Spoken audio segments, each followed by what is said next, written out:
और भगवान की लीलाओं का श्रवण सबसे जल्दी निष्पाप करता है। निष्पाप करने वाला सबसे बड़ा तीर्थ है भगवान की लीला कथा श्रवण और गायन। जिस समय पीछे पीछे ग्वाल वाल यश गान करते चल रहे आगे भगवान श्री कृष्ण की घुंघराली अलकावली गौओं के खुरों से उड़ उड़ करके रज, माथे पर अलकावली पर, सिर पर मोर पंख का मुकुट और केश पास में सुंदर जंगली पुष्प सखाओं ने गूथे, नेत्रों में मधुर चितवन, मुख पर मनोहर मुस्कान और मधुर मधुर मुरली बजाते हुए ग्वाल बालों के साथ ब्रज में प्रवेश कर रहे। गोपियां भाग करके मार्ग में खड़ी हो जाती, दिन भर इंतजार करती, शाम के जब देखती कि नेत्रों को जीवन दान देने वाले श्री कृष्ण आ रहे हैं। गोपियों ने अपने नेत्र रूपी भ्रमरों से भगवान के मुखारविंद का मकरंद रस पान करके दिन भर के विरह की जलन शांत की। भगवान ने भी उनकी तरफ प्रेम भरी चितवन से उनको सुख प्रदान किया। यशोदा मैया रोहिणी जी का हृदय वात्सल्य स्नेह से उमड़ रहा था। उन्होंने बलराम जी और भगवान श्याम सुंदर के घर पहुंचते ही इच्छा अनुसार उनको स्नान कराया, वस्त्र पहनाया, फिर खिलाया पिलाया। दोनों भाइयों ने माताओं का परोसा हुआ स्वादिष्ट अन्न भोजन किया। इसके बाद बड़े लाड़ प्यार से दुलार करके यशोदा और रोहिणी जी ने उन्हें सुंदर सैया पर सुलाया। भगवान श्री कृष्ण इस प्रकार वृंदावन में अनेकों लीलाएं करते। एक दिन अपने सखा ग्वाल बालों के साथ यमुना तट पर गए। उस दिन बलराम जी साथ नहीं गए थे। जब कोई विशेष लीला करनी होती थी तो बलराम जी को किसी न किसी बहाने से भगवान रोक देते थे। और दूसरी बात ये भैया जी हैं, कद्रू के बड़े पुत्र हैं अनंत शेष भगवान, और उनके पुत्रों में है ये कालिया नाग भी। तो उस दिन बलराम जी को साथ नहीं लाए। जेठ महीना, गर्मी बहुत, अब अत्यंत प्यासे हो गए सब बछड़े गौएं सखा, और किसी को ध्यान नहीं रहा। काली दह में सबने पानी पिया, बछड़ों ने, सखाओं ने, गौएं गोपों ने, पीते ही सब मर गए। इतना जहरीला सांप था कि वो कुंड का कुंड पूरा यमुना जी का जहरीला था। यही अपने घर की बात है, काली दह। भगवान ने देखा कि ये तो बहुत गलत हो गया, हमारे सब परिकर तो पधार गए। कितनी बार पधार गए। हाँ देखो, आगासुर में, बकासुर में भगवान श्री कृष्ण चंद्रजू ने अपनी अमृत बरसाने वाली दृष्टि से तत्काल जीवित कर दिया। किसी को ऐसा अनुभव ही नहीं हुआ कि हम मर गए थे। सबको चेतना आई, आश्चर्यचकित होकर एक दूसरे को देखने पर ऐसा नहीं पता कि श्री कृष्ण चंद्रजू की अमृत दृष्टि से हम जीवित हुए हैं। हम लोग तो विषैला जल पी जाने के कारण मर चुके थे। भगवान श्री कृष्ण चंद्रजू ने हमें जिला। भगवान की ऐसी लीला है, वो जनाना ना चाहे तो कोई जान नहीं सकता है।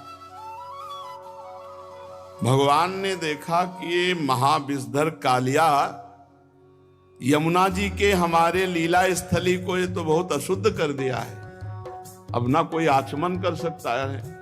इतना जहरीला जल था कि ऊपर से कोई पक्षी उड़े तो उसकी भाप से मर कर उसी में गिर पड़े, तो उसकी भाप से मरकर उसी में गिर पड़े। ब्रह्मन भगवान श्री कृष्ण ने यमुना जी के अगाध जल में किस प्रकार सर्प का दमन किया, और कालिया नाग जलचर जीव तो था नहीं। ऐसी दशा में अनेक युगों तक यहाँ वृंदावन में काली दह में क्यों रहा। ब्रह्म स्वरूप महात्मन भगवान अनंत हैं, वे अपनी लीला प्रकट करके स्वच्छंद विहार करते हैं। गोपाल रूप से उन्होंने जो उदार लीला की वो अमृत स्वरूप है, उसका श्रवण करके बहुत सुख मिलता है। आप कृपा करके ये रहस्य वर्णन करें, यहाँ वृंदावन में क्यों रह रहा था ये कालिया। और कालिया कोई सांप, कोई जलचर जीव तो है नहीं, बराबर जल में ही क्यों रह रहा था। तो श्री सुखदेव जी ने कहा, परीक्षित, यमुना जी में ये विशाल कुंड है। इस विशाल कुंड में कालिया ने अपना निवास स्थान बनाया। इतना विषधारी था कि काली दह का पूरा जल ऐसे उबाल मारता था, खौलता रहता था। यहां तक कि उसके ऊपर उड़ने वाले आकाश में जो पक्षी हैं वो भी झुलस कर गिर के मर जाया करते थे। और उसके विषैले जल की नन्ही नन्ही बूंदें जब वायु ले जाती तो वृक्ष भस्म हो जाते आसपास के। ऐसा जहरीला सांप, एक छोटी बूंद भी जहां पड़ जाए वहां आग लग जाए, ऐसा जहरीला। पशु पक्षी लता वृक्ष सब नष्ट हो रहे थे आसपास के। भगवान ने कहा है मेरी लीला विहार स्थली, इस दुष्ट का तो दमन करना ही पड़ेगा। जब उन्होंने देखा कि सांप का विष का वेग बड़ा प्रचंड भयंकर है, विष ही इसका महान बल है, और मेरी विहार स्थली यमुना जी दूषित हो गई हैं, तो भगवान श्री कृष्ण ने खेल रचा। आओ भाई सब कंदुक लीला खेलते हैं। और श्री दामा का कंदुक था, गेंद था। भगवान ने लिया, सीधे घुमा के मारा, काली दह में गिरा।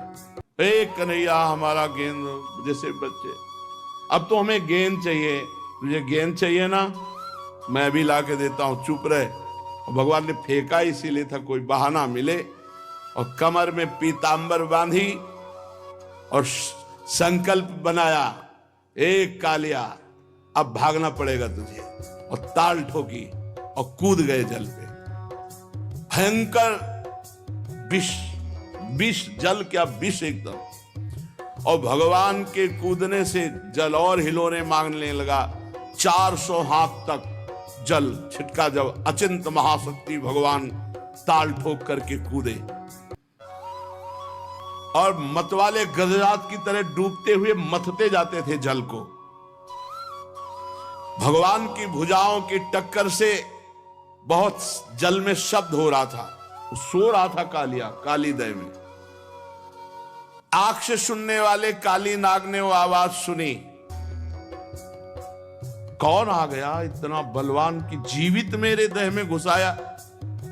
सहन नहीं हुआ, वो चिढ़ करके सामने देखा एक नीलमणि श्याम सुंदर सलोना बालक, वर्षाकालीन मेघ के समान अत्यंत सुकुमार, इतना सुंदर कि थोड़ी देर तो कालिया पहले दर्शन ही करता रहा।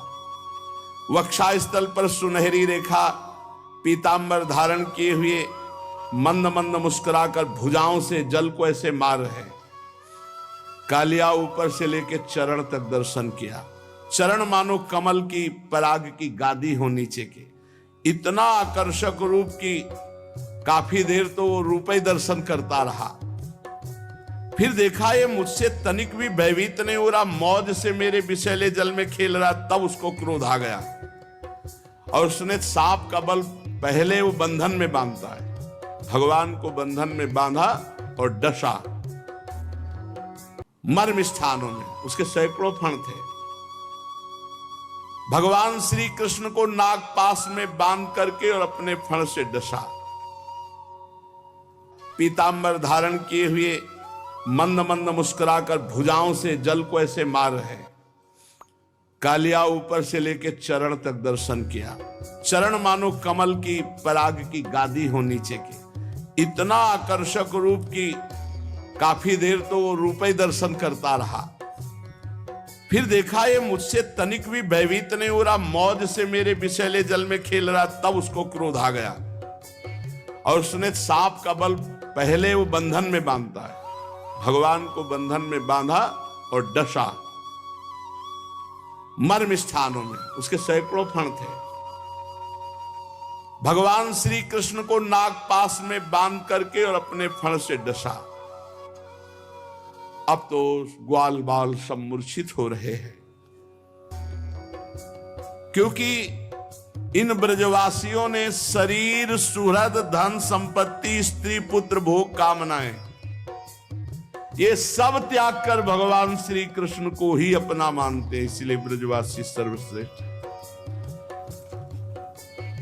गाय बैल बछिया बछड़े सब दुख से डकराने लगे, श्री कृष्ण की ओर टकटकी बांधे हुए सब देख रहे हैं, सबका प्राण व्याकुल।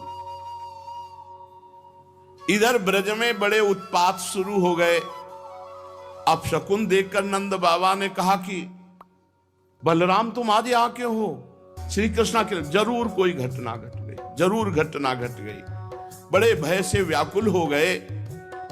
भगवान के प्रभाव को तो जानते नहीं, वात्सल्य भाव है। बस ये अपशकुन देखकर लगा कि आज तो किसी दैत्य ने श्री कृष्ण का जरूर अहित कर दिया। भय से व्याकुल हो गए, क्योंकि इन सबके प्राण मन सर्वस्व श्री कृष्ण ही थे। भागे ब्रजवासी, नंद बाबा, उपनंद, समस्त ब्रज गोपियां, बूढ़े बच्चे जवान, सब इतने में भागते हुए एक सखा ने आके बताया, गजब हो गया, कन्हैया काली दह में कूद गया और सांप ने जकड़ लिया। अब तो बलराम जी व्याकुल नहीं है, क्योंकि जानते हैं कि हमारे ऊपर शयन करने वाले सांप से तो उनको कोई भय है नहीं, और उनको विष से क्या भय है। ब्रजवासियों को इतना आतुर देखकर हंसते हुए कहा, तुम धैर्य रखो, श्री कृष्ण कोई ऐसे बालक नहीं है, हम जानते हैं अपने भाई के प्रभाव को, तुम धैर्य रखो। लेकिन ब्रजवासी प्यार जो प्रभु से ही केवल किए हुए हैं, सब यमुना के समीप पहुंच गए, सब देख रहे। बाबा मैया तो कूदने ही वाले थे, बलराम जी ने जबरदस्ती बाबा को रोका, और युवतियों ने, ब्रज युवतियों ने, मैया तो भारी व्याकुल। जब दूर से देखा कि कन्हैया नाग पास में बंधे हुए, तो मैया तो बेहोश हो गई कुंड के समीप ही। नंद बाबा भी मूर्छित जैसे हो गए। भगवान मुस्कान भरी चितवन से इशारा कर रहे, सब शांत शांत शांत। लेकिन हर ब्रजवासी को, मेरे प्राण प्रिय श्याम सुंदर को सांप ने डस लिया, सांप ने कस लिया, मेरे तो प्राण वल्लभ जीवन सर्वस्व है। जब यशोदा मैया को होश आता है, कूदने के लिए दौड़ती, फिर ब्रज युवतियां गोपियां पकड़ लेती हैं। अश्रुधारा, शरीर चेतनाहीन। फिर ब्रज गोपियां कहती हैं कि सुनो, छठवें दिन पूतना को मारा था, आप बल तो याद करो, आपके लाला का कोई ऐसा बल नहीं कि सांप मार डालेगा। पर अधिकांश तो धीरज बंधाने वाले नहीं थे, सब मूर्छित पड़े हुए थे। नंद बाबा के तो प्राण श्री कृष्ण थे, जब देखा सांप ने पकड़ रखा है, बहुत विकल। बलराम जी ने बाबा आप समझो, ये हमारे श्री कृष्ण कोई, पर कौन समझने वाला। तो बलराम जी ने अपनी भागवती शक्ति का प्रयोग किया, सबको जड़ता भाव, कोई कदम आगे नहीं बढ़ा सकता। नहीं तो इतने प्रेम में कोई समझा नहीं, सब काली दह में डूब जाते। अपने भागवतिक बल से सबको जड़ता भाव प्रदान कर दिया, सब एक कदम नहीं चल सकते। अब भगवान ने देखा कि हमारे ब्रजवासी जन तो बहुत दुखी हो रहे हैं, और सांप जो है बहुत प्रफुल्लित है कि हमने बांध लिया और काट लिया। भगवान ने अपने शरीर को मोटा किया, जे हुई उसकी नसें टूटने लगी, छोड़ के अलग खड़ा हो गया।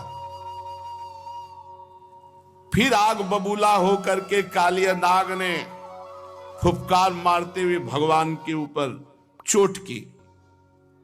नथुनों से विष की फुहारें निकल रहे, यानी कि काटे तो जहर। कुछ सांप ऐसे होते हैं, ऐसे करते हैं तो धार जैसी विष की गिरती है। अब भी हैं ऐसे कुछ सर्प हैं, लाल लाल आंखें किए मानो भट्टी तप रही हो, और मुख से लपटें निकल रही थी। काली नाग अपनी दोहरी जीभ लपलपा करके दोनों ओठों के किनारों को चाटता हुआ, विष उगलता हुआ भगवान के ऊपर प्रहार करता। और जैसे भगवान श्री हरि के वाहन गरुण जी सांपों से खेलते हैं, ऐसे श्री कृष्णचंद्र जो खेल रहे, पैतरा बदलते वो प्रहार करता, अपने को बचाते। और ऐसे पैतरा बदलते कि हर बार उसके फड़ों पर भगवान थाप का प्रहार करते। अब उसका बल क्षीण होता गया। भगवान ने मस्तक पर लाल लाल मणियां थी, सर्प मणि। उन मणियों से भगवान के चरणों की और शोभा हो गई। नृत्य गान समस्त कलाओं के आदि प्रवर्तक जगत गुरु भगवान श्री कृष्ण नृत्य करना चाहते हैं। ये देख करके देवता गंधर्व अपने अपने संगीत वाद्य और भगवान उसके सिर पर नृत्य करने लगे। नृत्य के आचार्य आदि प्रवर्तक है, सब विद्याएं इन्हीं से प्रकट हुई। भगवान के प्यारे भक्त गंधर्व सिद्ध देवता चारण देवांगनाएं जब देखा भगवान नृत्य करना चाहते हैं, तब बड़े प्रेम से मृदंग ढोल नगाड़े दुंदुभियां पुष्पों की वर्षा करते हुए ये सब बज रहे, ताल के साथ भगवान नृत्य कर रहे। उसके फड़ों पर अखिल ब्रह्मांडों का भार लिए हुए भगवान, उसके फड़ों नस नस टूट गई, सारा अभिमान चूर चूर हो गया, मुख से खून उगलने लगा।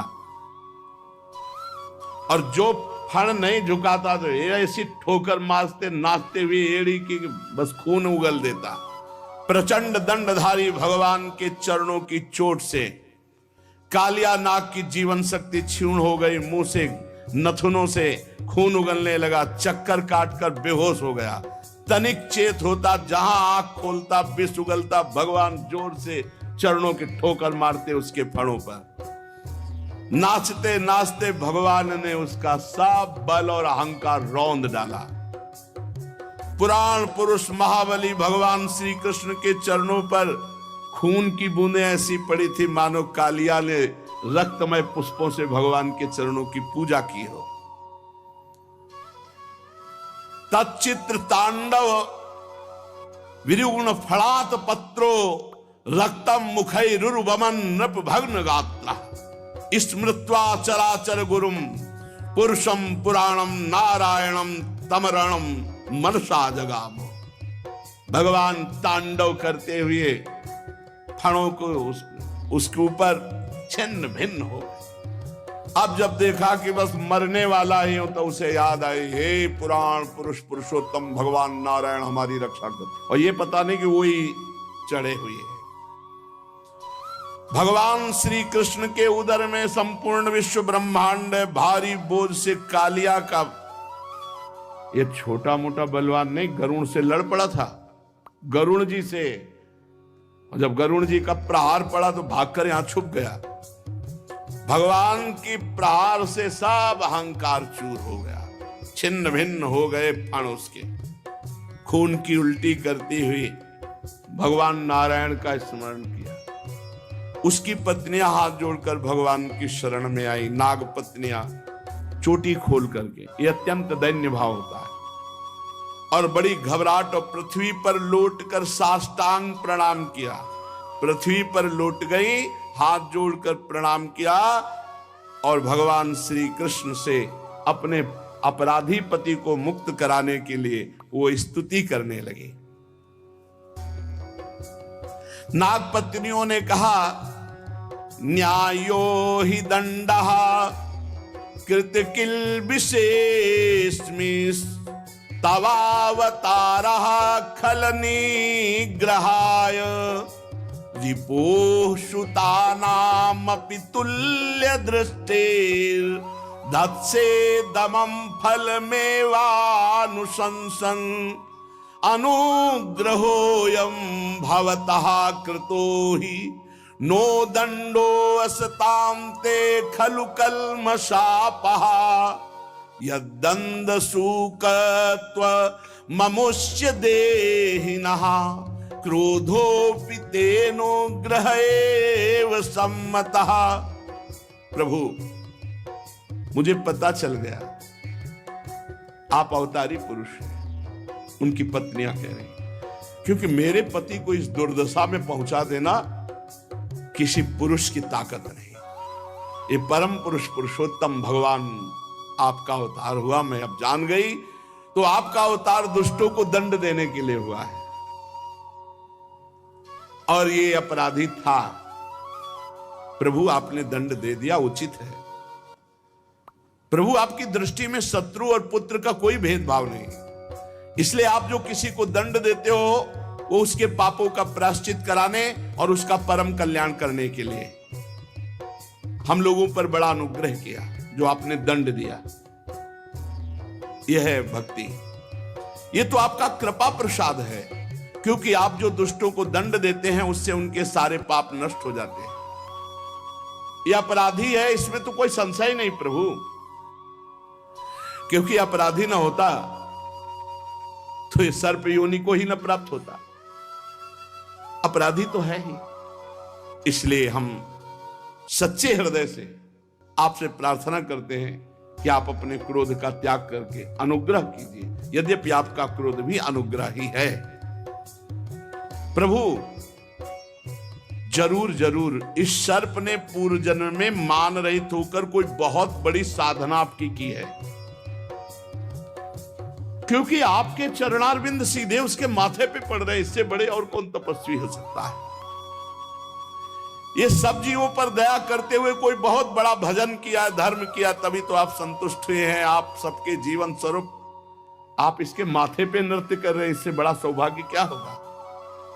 भगवान हम समझ नहीं पा रहे कि हम जैसों की कौन सी साधना हो सकती है और कौन सी साधना का फल हो सकता है कि आपकी चरण धूलि का स्पर्श पाने के लिए बड़े बड़े तपस्वी लालायित रहते हो। आपके चरणों को प्राप्त किया।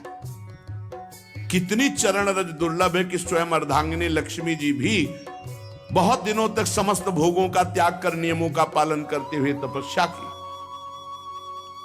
प्रभु जो आपके भक्त है, चरण अनुरागी हैं, वो न नाक पृष्ठम न च सार्वभौमम न पारमेष्ठ्यम न रसाधिपत्यम न योग सिद्धि रपुनर्भवम वा वांछन्ति यत्पादरजः प्रपन्नाः तदेश नाथाप दुरापमन्यैस्तमोजनिः क्रोधवशोऽप्यहीशः संसार चक्रे भ्रमतः शरीरिणो यदीच्छतः स्यात् विभवः समक्षः। नमस्तुभ्यं भगवते पुरुषाय महात्मने भूतावासाय भूताय पराय परमात्मने ज्ञान विज्ञान निधये ब्रह्मणे अनंत शक्तये अगुणाया विकाराय नमस्ते प्राकृताय च कालाय कालनाभाय कालावयव साक्षिणे विश्वाय तदुपदृष्टे तत्कर्ते विश्वहेतवे। नागपत्नियां विनय कर रहे, हे प्रभु आपके चरण कमलों की धूल की शरण जो ले लेते हैं उनको ऐसा आनंद प्राप्त होता है कि वो स्वर्ग का राज्य नहीं चाहते, वो पृथ्वी की बादशाही नहीं चाहते, वो रसातल का राज्य नहीं चाहते, वो ब्रह्मा का पद नहीं चाहते, वो अणिमाद योग सिद्धियां नहीं चाहते, यहां तक कि जन्म मृत्यु से छुड़ाने वाले कैवल्य मोक्ष की भी इच्छा नहीं करते। स्वामी ये नागराज तमोगुणी योनि में उत्पन्न हुआ है, अत्यंत क्रोधी है, फिर भी इसको आपकी परम पवित्र चरण रज प्राप्त हुई जो दूसरों के लिए सर्वथा दुर्लभ है, जिसको प्राप्त करने की इच्छा मात्र से संसार चक्र में पड़े हुए जीव को संसार के वैभव संपत्ति की तो बात ही क्या मोक्ष की भी प्राप्ति हो जाती है। प्रभु हम आपको प्रणाम करते हैं।